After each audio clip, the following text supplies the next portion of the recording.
Beatriz Galindo es uno de los personajes que puede ser más interesante para la historia contemporánea y sin duda de los más desconocidos. Antonio de Nebrija, ni más ni menos que el mejor humanista español del siglo, la eligió a ella. Y pudo elegir a cualquier persona y la eligió a ella. ¿Qué no vería en ella?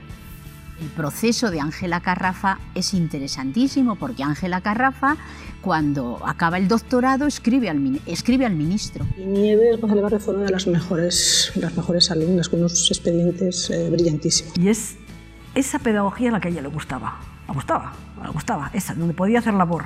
Esa era María. Esta mujer era una mujer educada, discreta, nunca protagónica. Tú veías que no intentaba nunca llamar la atención, estaba en su sitio, pero firme y tenaz. Y toda la obra de María Telo se basa en la política de la gota que horada la roca. A lo largo de la historia, la mujer ha ocupado siempre un segundo plano. En el ámbito de la universidad es tanto así que incluso a veces se ha invisibilizado su figura. En España, las primeras mujeres que se matriculan en la universidad lo hacen en la Facultad de Medicina de la Universidad de Barcelona. Y entran, después de haber solicitado el que se les permitiera estudiar el bachillerato en los institutos. Pero después, para entrar en la universidad, no se les pide nada. Ahora, cuando acaban la carrera y quieren estudiar el doctorado, van a Madrid, que es donde se hacía el doctorado, y entonces en Madrid les dicen que es imposible que unas mujeres hayan podido estudiar en una universidad. Tardan mucho tiempo en reconocerles el derecho a la emisión del título universitario. A las que ya están en la universidad dicen que sí, que se lo van a emitir, pero a partir de ese momento se prohíben nuevas matrículas de mujeres en las universidades.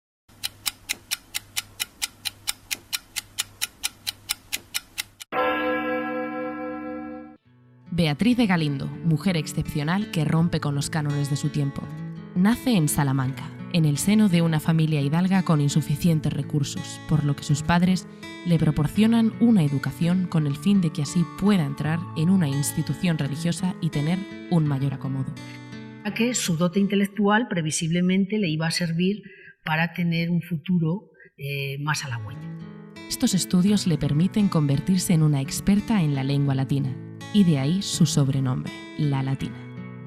Se dice que escribió unos comentarios a Aristóteles y unas poesías latinas que no se podría haber escrito si no hubiera sido, por ejemplo, como ejercicio universitario, como ejercicio didáctico no universitario, para el aprendizaje de esas lenguas. No se trata de una dama nobiliaria al uso, sino que trabaja codo a codo con la reina y le ayuda a progresar. Cabe destacar que la reina pudo conocer la fama de Beatriz gracias a que la corte se encontraba en Salamanca en 1486, por lo que se puede afirmar que fue la corte la que fue a Beatriz y no al revés. Lo cierto es que la chica resultó que era muy experta en latín, tanto como que empezó a llamar la atención del entorno. Y este entorno parece que fue clave para que en un momento dado la reina decidiera elegir a una mujer, igual que su marido había elegido a unos hombres, para maestros de sus hijos o hijas respectivamente.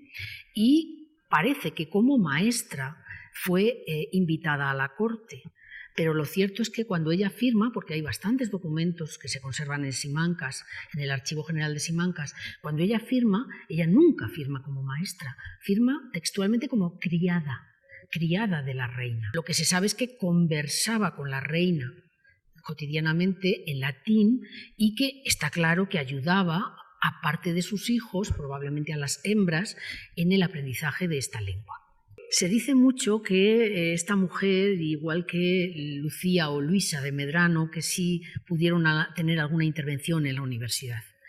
Evidentemente no estuvimos allí y no podemos corroborarlo, pero yo creo que es impensable e imposible. La universidad era un estrato para hombres y, aunque hubiera estudiado con las mismas personas que estudiaban en la universidad, indiscutiblemente yo creo que no se puede afirmar, podemos afirmar que no tuvo un estudio en la universidad. La reina, queriendo la promoción humana de su criada, le procura un matrimonio con Francisco I de Madrid, el cual considera apto debido al prestigio que éste tiene como artillero en la Guerra de Granada, y esto, junto a otra serie de cargos, le permiten reunir una gran fortuna. Y que le van a promover unas rentas que después el matrimonio va a tratar de revertir en fundaciones tanto culturales como de carácter de ayuda, de carácter benéfico.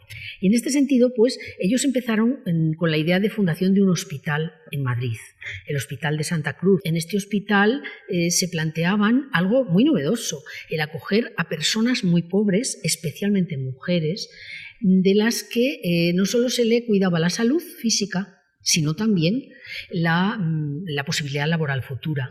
No se daba de alta a ningún enfermo que no se le encontrara previamente un trabajo, con lo cual es un hospital que tiene a su vez un carácter asistencial para evitar la pobreza extrema que podía llegar a haber, igual que hoy, en aquellos momentos en Madrid. Beatriz de Galindo también intenta 2 proyectos eclesiásticos para mujeres, siendo estos una alternativa a los beaterios. Los beaterios, que tenían muy mala fama porque no estaban tan controlados por el género masculino como los monasterios, de manera que fundó primero una especie de convento concepcionista de la Concepción Jerónima, de la Concepción Francisca primero y de la Concepción Jerónima después. Lo intentó primero el de la Concepción Jerónima, pero al ubicarlo en donde lo quería ubicar, que era un territorio de los franciscanos protestaron, hicieron un recurso y ella accedió a hacerlo primero de carácter franciscano y después una segunda fundación de carácter jerónimo.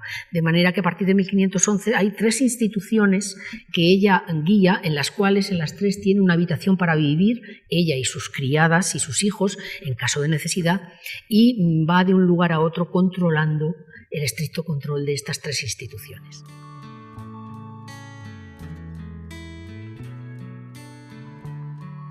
Desde que se crean las universidades y más en concreto la Universidad de Salamanca, hasta finales del siglo XIX, muy pocas fueron las mujeres que pudieron entrar en los claustros universitarios.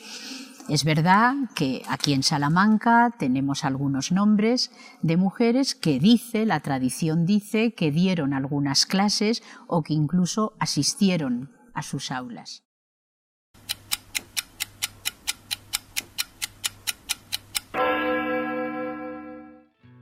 Aunque fuera una de las mujeres más brillantes de su siglo, apenas se tienen datos sobre ella ni existen investigaciones en relación al tema. Pues de ella sabemos, para empezar, que no se llamaba Lucía, sino que su nombre es Luisa, lo cual quiere decir que, bueno, que su memoria, a pesar de ser una gran mujer, fue cayendo en el olvido, hasta el punto de confundirse su nombre, que no es cosa pequeña. Sabemos de ella que es hija de personas vinculadas a la universidad. Su padre, Diego López de Medrano, y su madre, Magdalena Bravo de Laguna, pertenecían ambos a familias muy potentes. Desde el punto de vista nobiliario, su madre pues estaba emparentada con familias condales, incluso con marqueses y algún duque. ¿Qué quiere decir esto? Pues que pertenecía a la nobleza de estirpe por un lado y a la nobleza de servicio por otro. Por la parte de su padre, pues conocemos que varios miembros de su familia formaban parte pues, de ese, vamos a llamarle, organigrama universitario o mundo académico, por entendernos. Tuvo 8 hermanos y dentro de esos hermanos hubo uno llamado Luis, que destacó sobremanera y llegó a ser también catedrático en la Universidad de Salamanca y llegó incluso a ser rector de la propia universidad. Esto es lo que sabemos. Conocemos también que su vida, a partir del año en que ocupa la cátedra, que no es pequeña cosa, de Antonio de Nebrija, el padre de la gramática castellana y sin duda uno de los hombres, de los grandes humanistas del siglo XVI español, pues a partir del año en que lo ocupa, 1508-1509, su memoria cae en picado y se desdibuja por completo. Lo único que sabemos es que al final de su vida no se casó, no tuvo hijos y que murió relativamente joven, pues entre los 40 y los 50 años más o menos, sobre 1525-27 más o menos. A partir de este dato, que sería la biografía estricta, conocemos algunos otros a mayores. Por ejemplo, la opinión que causaba entre sus coetáneos. Hay que pensar que ella pertenece a un círculo de mujeres humanistas de muy destacadas personalidades dentro del mundo de la cultura, como podía ser, por ejemplo, la famosa Beatriz Galindo, llamada la Latina, y algunas otras del entorno de Isabel la Católica. Dentro de ese ambiente de mujeres preparadas y cultas, seguía existiendo la necesidad de buscarles un matrimonio, ya que no estaba bien visto la mujer que se dedicara única y exclusivamente a la cultura o destacase por ser brillante en algo. A ella le tocó vivir en una generación donde, por el hecho de ser mujer, a pesar de tener una inteligencia destacadísima, había hombres de la corte que decían: cállate, que yo te he sacado de la rueca, mujer, y a la rueca te puedo volver a mandar. Y hablamos de una reina de Castilla y de León, ni más ni menos, ¿no?, de Isabel la Católica. Esto supone que ella siempre tendió a buscar que las mujeres de su entorno más inmediato, ella, sus hijas, sus familiares, sus damas, tuvieran una formación semejante a la de los hombres, e incluso mejor a veces. El talento le llevó a buscar, pues eso, a Beatriz Galindo, a muchas otras, para que fueran tutoras de sus hijas, y sus hijas aprendieron latín, aprendieron griego, aprendieron idiomas, aprendieron gramática, aprendieron lo mismo que un príncipe varón hubiera aprendido en su tiempo. Y dentro de ese ambiente de mujeres cultas, de mujeres preparadas, pero que siempre tenían el hándicap de que había que buscarles un matrimonio, porque no estaba bien visto la mujer que se dedicara a la cultura o que destacase, porque corría el rumor en la corte y en los círculos académicos que la mujer que leía mucho, pues poco menos que su cerebro no era capaz de asimilar tanto conocimiento. Entonces este ambiente absolutamente machista y evidentemente muy propio de los siglos XV y XVI llevaba a que las mujeres tendieran a disimular su talento. Pues aun disimulando su talento, lo cual nos habla de la extraordinaria capacidad de Luisa, aun disimulándolo, Antonio de Nebrija la consideró la persona más destacada y capacitada para ocupar su propia cátedra. Y así lo recoge Pedro de Torres, que era el rector de la Universidad de Salamanca en este momento, cuando anota que en el curso 1508 y 1508-1509, en la cátedra de cánones, aparece nuestra amiga Luisa de Medrano, ocupando el puesto de este insigne humanista español. Y después tenemos otro dato también que habla de esa admiración que despertó, y es cuando Lucio Marineo Siculo, que es un humanista italiano destacadísimo en su tiempo, habla de ella y no solamente ensalza su belleza, que es lo que se espera que en este momento muy masculino, pues un hombre valore de una mujer, su aspecto físico, por entendernos, o su modestia en el vestir, en el hablar, su religiosidad. Es lo que, digamos, es el estándar, ¿no? Pero lo que destaca este humanista italiano es: eres elocuente, eres brillante, eres talentosa, es increíble, nunca me he encontrado con una persona como tú. Y claro, una mujer que destaca tantísimo, que si hubiera nacido con otro sexo, probablemente hoy estaría en todos los libros que hablaran del humanismo español, estoy segura, ha caído tan en el olvido que incluso en la propia Salamanca o en Castilla y León o en España no sabemos si se llamaba Luisa o se llamaba Lucía, hasta ese extremo. Las mujeres que se matriculan en las universidades españolas lo hacen a partir de 1872. Y además, esas mujeres que se matriculan siguen siendo mujeres singulares, puesto que la población femenina tenía entonces un porcentaje de alfabetización bajísimo, de apenas el 25%. Por lo tanto, aquellas que no solo hacían la enseñanza primaria, sino que estudiaban el bachillerato y que después pasaban a la universidad, eran una absoluta minoría.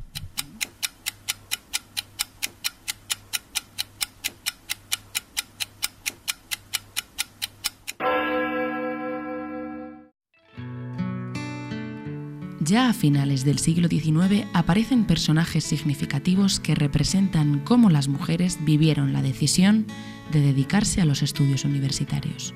Aquí en Salamanca, por ejemplo, Ángela Carrafa, una mujer, una joven que estudia en la Facultad de Filosofía y Letras y que después tiene que ir a Madrid para seguir los cursos de doctorado, porque ese grado académico solo se podía cursar en Madrid, y se va a convertir en la primera mujer en España que, siguiendo un itinerario académico y universitario, defiende el doctorado en Filosofía y Letras. La situación discriminatoria de la mujer continuaba presente. Las mujeres ya podían licenciarse, sin embargo, la mayoría no podían ejercer sus profesiones, a no ser que abrieran consulta propia. Ángela Carrafa se ve afectada por esta situación y decide tratar de cambiarla. Cuando acaba el doctorado escribe al ministro, porque ha querido ser profesora en la Escuela Normal de Salamanca y como no es maestra, no puede ser profesora de la normal. Tampoco, por supuesto, del instituto y de la universidad. Y escribe una carta interesantísima al ministro en la que le dice que cómo es posible que ella, siendo doctora, no pueda trabajar en ningún centro. Y da toda una serie de argumentaciones interesantísimos. Entonces, ¿qué le contesta el ministro en relación con el ser profesora de la Normal de Salamanca? Le dice que ya va a consultarlo. Y el ministro manda esta carta a lo que entonces eran sus asesores, que era el Consejo de Instrucción Pública. Y el Consejo de Instrucción Pública le responde diciendo: estamos pensando una próxima reforma de las escuelas normales, de las escuelas de magisterio, y por lo tanto lo tendremos en cuenta. Pero esta reforma tarda 6 años en aprobarse. Por lo tanto, Ángela Carrafa ya está casada, ya ha empezado a tener hijos y por lo tanto se trunca su camino.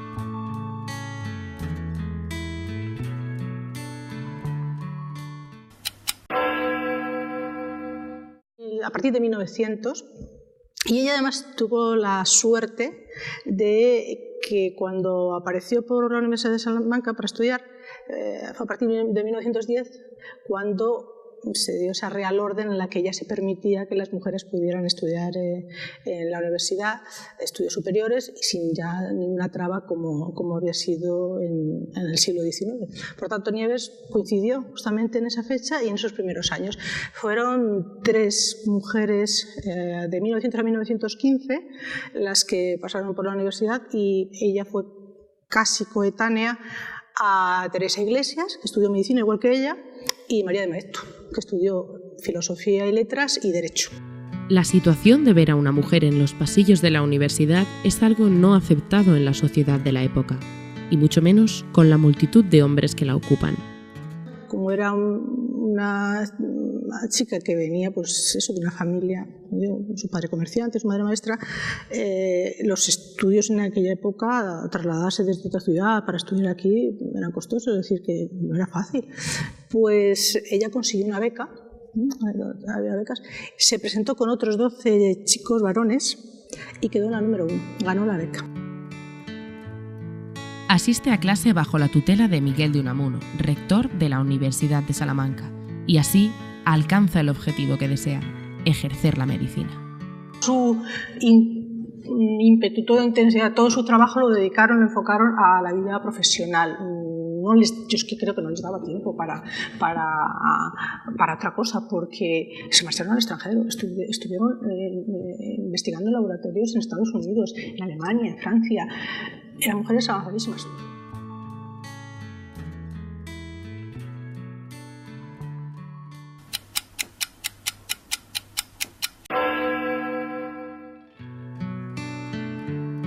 De madre anglo-francesa y padre cubano, María de Maeztu nace en Vitoria en 1881.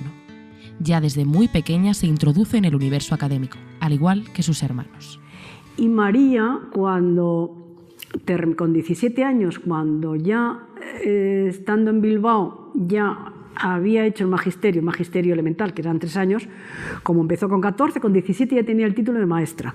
Con lo cual María, con 17 años, ya entró a trabajar en la academia de su madre, entre otras cosas, porque con 17 años se era menor de edad y no se podía trabajar en ningún sitio, ni se podía hacer oposiciones todavía ni nada. Entonces, a los 21 años se presentó a las oposiciones del Estado, los ganó y le mandaron destinada primero a Santander. El primer destino es Santander. Santander fue una sorpresa, que en Bilbao parecía que no había plazas. En Santander estuvo solamente 3 meses o 4 meses, pidió el traslado a Bilbao, pero cuando estaba en la escuela ella se dio cuenta que para ser maestros hacía falta estudiar mucho más que lo que enseñan en las normales, en las escuelas normales. Entonces se matriculó hizo el bachillerato y se matriculó en Salamanca. Vino aquí a Salamanca a prepararse, a estudiar una carrera universitaria. Una vez allí, María tiene el placer de compartir conocimientos con el mismísimo Miguel de Unamuno. De entrada, Unamuno era de Bilbao, ¿vale? Y era amigo de su hermano Ramiro. Con lo cual, María tenía ahí unas posibilidades, y la familia de los Maeztu y la familia de los Unamuno eran amigos. Estuvo los 3 años estudiando magisterio, y además, ese magisterio, que era un magisterio muy especial y muy preparado, en fin, intenso, y terminó en Madrid la carrera de Filosofía y Letras, porque en Salamanca no pudo hacer nada más que los 2 primeros años que eran comunes. Terminó en Madrid, completó los 3 años de especialidad, que fue la especialidad de Filosofía. Y ya, pues bueno, pues ya se quedó en Madrid, y ya de ahí luego vino más quehaceres, muchos quehaceres, porque luego una vez en Madrid se fue un año entero a Marburg, Alemania, a estudiar el planteamiento filosófico de la pedagogía, también impulsado por su hermano y por Ortega. Es entonces, en 1915, cuando surge la necesidad, por parte de la Junta de Ampliación de Estudios e Investigaciones Científicas, de crear una residencia femenina en Madrid. Así, María de Maeztu es nombrada directora de la Residencia de Señoritas. ¿Y cómo era esa residencia? Pues al principio, pues es que se había fundado un año antes, también en Madrid, la residencia teresiana, una residencia de señoritas teresiana, con lo cual era un momento en que había una disposición en general de chicas, de una manera o de otra, a estudiar, a ir a Madrid a estudiar y de formarse más. Su residencia, ¿qué pasó en el verano del 36? Bueno, pues toda la catástrofe que ya sabemos, y al final, en septiembre, se tuvo que marchar y dejar la residencia. Se tuvo que marchar de España porque su hermano estaba en la cárcel y peligraba su vida, y entonces, bueno, pues lo advirtieron y consideraron que era mejor que María se marchara de España, y se marchó. Se marchó a Buenos Aires, terminó marchándose y asentándose en Buenos Aires, donde vivió durante 12 años, todavía más.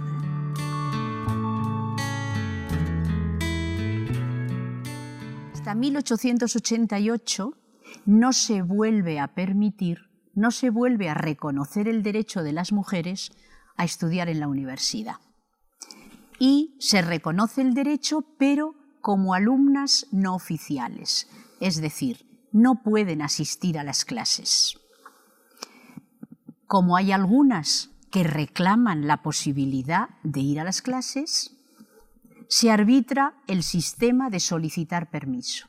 Aquellas mujeres que quieran asistir a las clases, que pidan permiso al ministerio.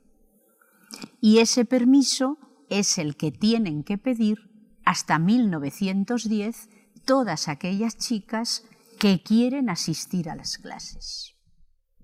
Una vez que el ministerio les reconoce este derecho, previa firma de los profesores en el impreso de matrícula de que se comprometen a guardar, a custodiar el orden en el aula donde esa señorita esté, el ministerio firma que sí, que pueden matricularse.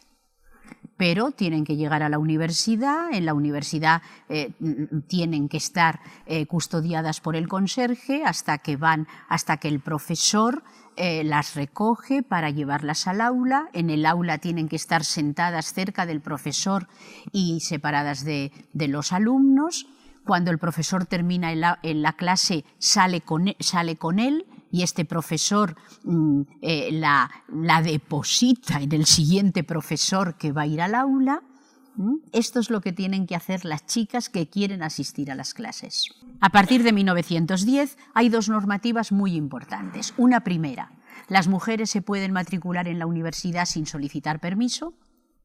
Y una segunda, las mujeres licenciadas pueden presentarse a todas las oposiciones que convoque el Ministerio de Instrucción Pública.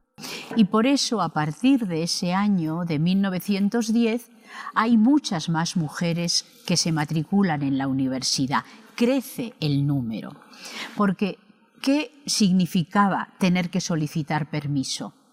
que ellas mismas y sus familias podían pensar qué pasará en la universidad para que, si una mujer quiere ir a las clases en la universidad, hay que solicitar el permiso, después ser cuidadas dentro de la universidad por los conserjes, sentarse en las aulas cerca del profesor y alejada de sus compañeros hombres. Es decir, todo eso creaba una mentalidad que desde luego no hacía sino desanimar. Las alumnas que estudiaban medicina abrían consulta privada, no tenían problema. Las que hacían farmacia abrían oficina de farmacia, pero las que hacían ciencias o filosofía y letras no tenían dónde trabajar, porque en aquel entonces no había centros privados para chicas que estudiaran el bachillerato, porque eran muy pocas. Y no podían ser funcionarias ni de los institutos de segunda enseñanza ni de las universidades. Por lo tanto, no tenían salida.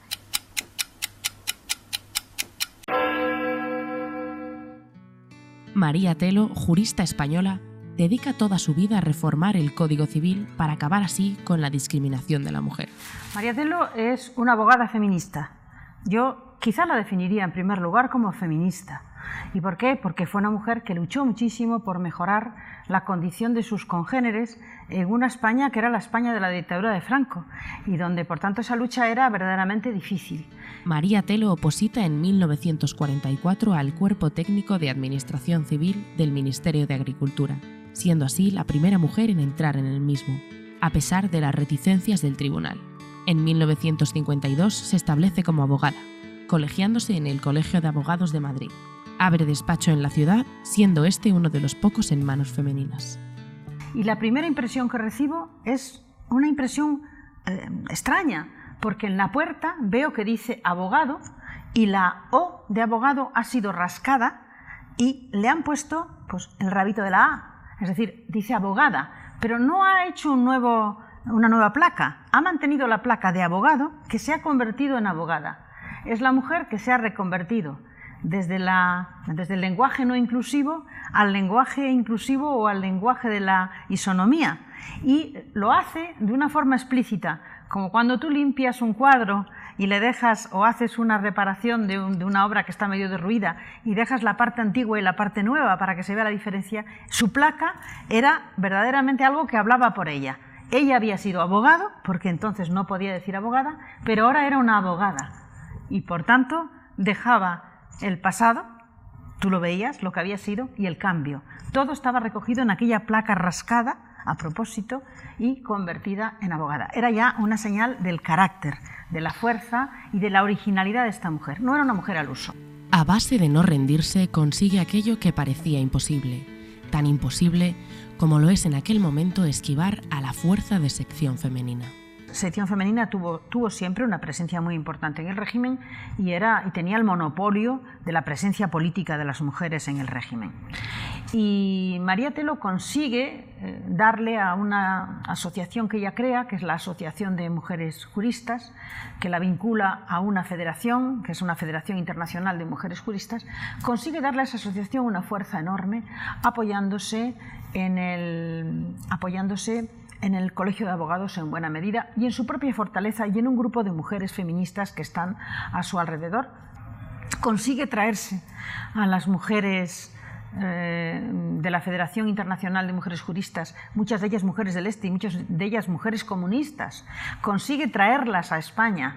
Crea, te puedes imaginar, pues un verdadero revuelo cuando aquellas mujeres juristas comunistas consiguen entrar en España, organizar un congreso y hablar de los temas de mujeres, de los temas que a ella le interesaban muchísimo, que era la desigualdad de la mujer. Consigue sobre todo entrar en un espacio que era muy importante, que era la Comisión de Justicia. En la Comisión de Justicia se preparaban las leyes y en la Comisión de Justicia pues le meten a 2 o 3 mujeres más, algunas con una ideología diferente de la de ella, pero es ella la que va a tener el peso mayor y se enfrenta pues a una masa de hombres muy conservadores que sin embargo a base de su tenacidad, a base de decir obviedades, a base de luchar y de demostrar que la mujer estaba muy discriminada, va introduciendo reformas legislativas y consigue efectivamente algo importantísimo, que es que en el año 1975, todavía no se había muerto Franco, estaba vivo Franco, consigue acabar con algo que condicionaba muchísimo a las mujeres españolas, que era la licencia marital. Con Alfonso XIII, las mujeres no podíamos acceder a las oposiciones a notarías ni a las de registradores de la propiedad. Mi padre, que había sido militar y siendo teniente coronel se hizo notario, pretendía que todos sus hijos estudiasen Derecho para ser notarios. Pero conmigo existía un problema, que era mujer.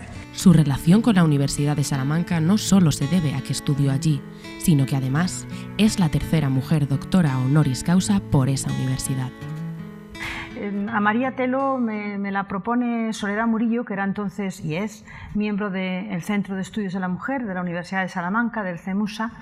Me plantea un día que ¿por qué no la hacemos doctora honoris causa? Eso parecía entonces poner una pica en Flandes, porque apenas había mujeres que hubieran tenido ese premio del doctorado honoris causa.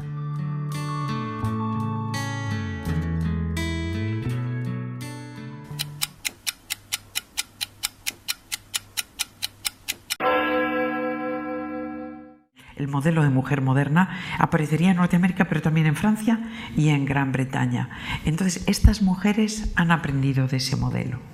Y a mí me gusta mucho ver la fotografía que tenemos ahí de la residencia de señoritas, y ya ninguna tiene moño, aunque es una fotografía de los años 15-20, es decir, que entrarían dentro del modelo de mujer moderna, que estudia, que se libera, que no quiere depender de nadie, ni del padre, ni del esposo, ni del hermano, y que quiere estudiar para hacer una profesión. Para ejercer una profesión, porque lo que hemos aprendido también es que estudian no por adorno o por entretenerse, sino por trabajar fuera del hogar y por ser profesionales, por ejercer una profesión. La vinculación entre estudio y profesión es clarísima. Entonces, esas pioneras nos abren este camino. ¿Qué tendríamos ahora de común con ellas? Quizá ese deseo de libertad, de no depender, de autonomía, pero sobre todo también el afán de estudiar para realizar una profesión, para aportar en la sociedad aquello que tenemos de valores o de afán de trabajar. Y salto que hemos dado, yo creo que el gran salto es que ellas eran minoría y nosotros somos ahora mayoría. La situación de desigualdad de la mujer se encuentra presente en todo el mundo, aunque no se sufra del mismo modo en cada país. En Europa hay dos grandes modelos que se han fusionado ahora en la Unión Europea con la apertura a los países del este. Y es que los países del mundo soviético impulsaron mucho más la paridad y la incorporación de las mujeres a las carreras universitarias en todas las ramas y sobre todo en las ramas técnicas. Es decir, que ingenieras, etcétera, hay muchas más. Y en la presencia de las mujeres en la universidad es superior. Hay repúblicas como las bálticas que en la actualidad estarían en torno a 60, cerca del 70%. Entonces está ese modelo que viene de las repúblicas exsoviéticas en el que las cifras son mayoría para las mujeres, dan mayoría de la presencia de las mujeres y también las carreras técnicas. Ahí tuvo mucha importancia la pérdida de población en la Segunda Guerra Mundial. Rusia perdió 20 millones de habitantes, sobre todo de hombres en la guerra, y necesitó mano de obra. Y ahí el modelo soviético impulsó mucho la incorporación de las mujeres a ser técnicas de aviones, técnicas de aeronáuticas, etcétera, porque lo necesitaba en los años 50 y en plena Guerra Fría.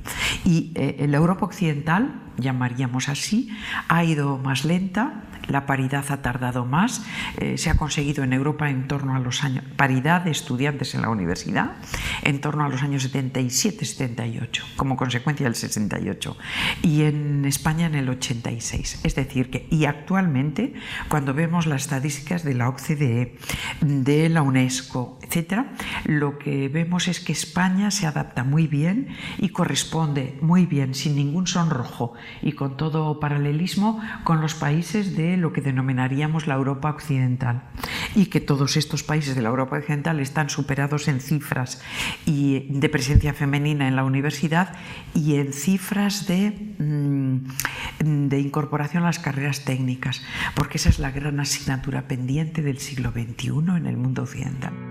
El mundo está estructurado por diferentes sociedades patriarcales, pero todas ellas tienen un mismo punto en común: el techo de cristal. Las estadísticas lo demuestran, y no solo en España, es que los esquemas de poder de la sociedad patriarcal se mantienen y es difícil la conquista a determinados niveles, que no solo son los cargos de poder, sino, por ejemplo, también el tema de la cátedra. El llegar a ser profesor, ahí hay un techo de cristal. En algunos países pensarían que hay un techo de acero, pero hay un techo de cristal que, por ejemplo, en el siglo XXI, que lo estoy siguiendo con interés, se mantiene inalterable. En España, el número de catedráticas en relación con catedráticos de universidad, que sería, vamos a decir, el reconocimiento académico superior, no ha superado el 18-20%.